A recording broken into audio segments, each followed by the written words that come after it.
What's going on YouTube? This is Tradition Breaking Tech, and if you've ever seen a cluttered desktop, you know how painful it can be. So how do I have mine so clear? Well, I've made myself an app launcher. As you can see here, it has 10 different categories, which are just folders with different icons.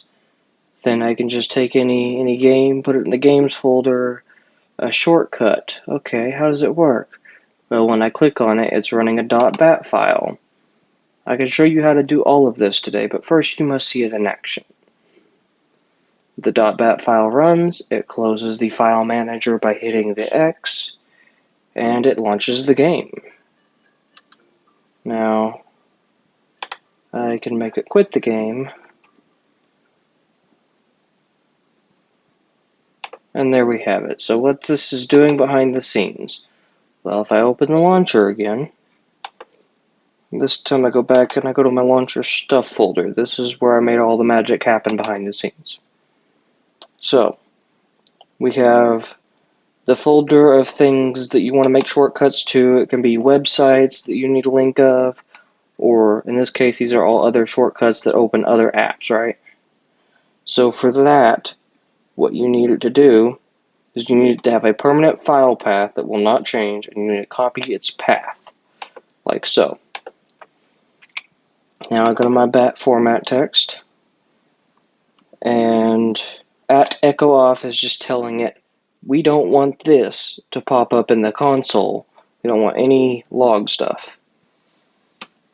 So by doing that, that is the path that it won't be changing, and it links to that.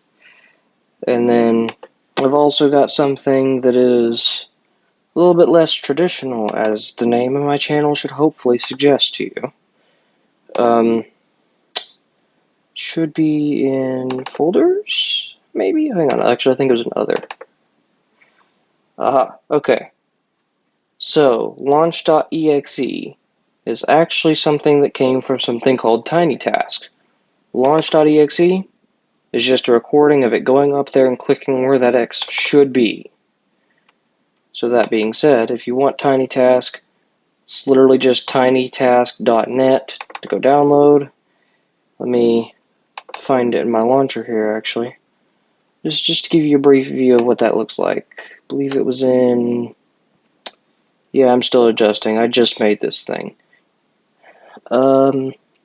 Believe it was in Tools. Yes. Now, I want to say this. This took way too long to set up for the first time. Like, all of this took me like 5 hours or better. But once I've done it, it's been well worth it, and I can just put stuff in it as soon as I get it. Anyway, I'd recommend doing that in portions, though, instead. But to start a recording that'll just remember all your actions, you do Shift, Control, Alt, R. It's recording. Look at that. That's better because clicking it, it'll record you clicking it. And then you can, after you finish recording, you do that again. And you can set a speed that it'll play in. You can save it as a file that you can open with it. Or you can, save it as an exe. Which is how I was able to get a file that goes up here and closes my launcher behind me.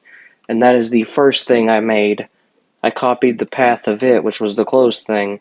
So let's go to that, shall we? Launcher stuff, other, and launch.exe. Want to copy its path. And so now if I go in here to, what is it, shortcut folders. See, that's already got it on there. What am I? See, I accidentally got rid of it, but that was my bat format for a reason. It's exactly what I would need.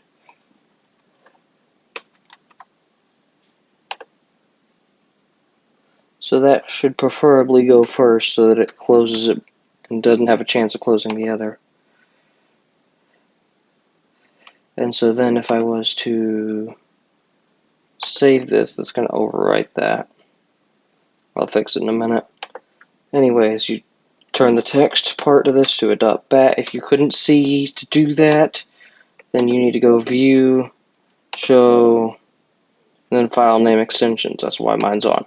That's why I was able to see it. Now that you have a .bat file, you can make a shortcut Please hold.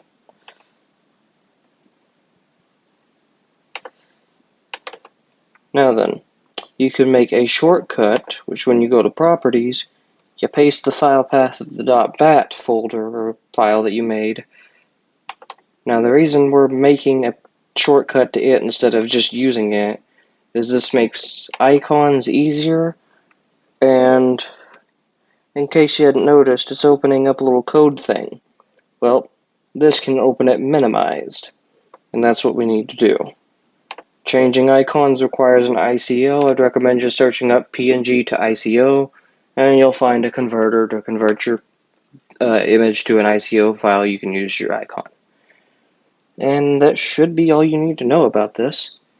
If this helped you in any way, or you just like this kind of stuff, feel free to like the video. If you want to see a lot more of this type of stuff that's just unusual tech tricks, feel free to subscribe.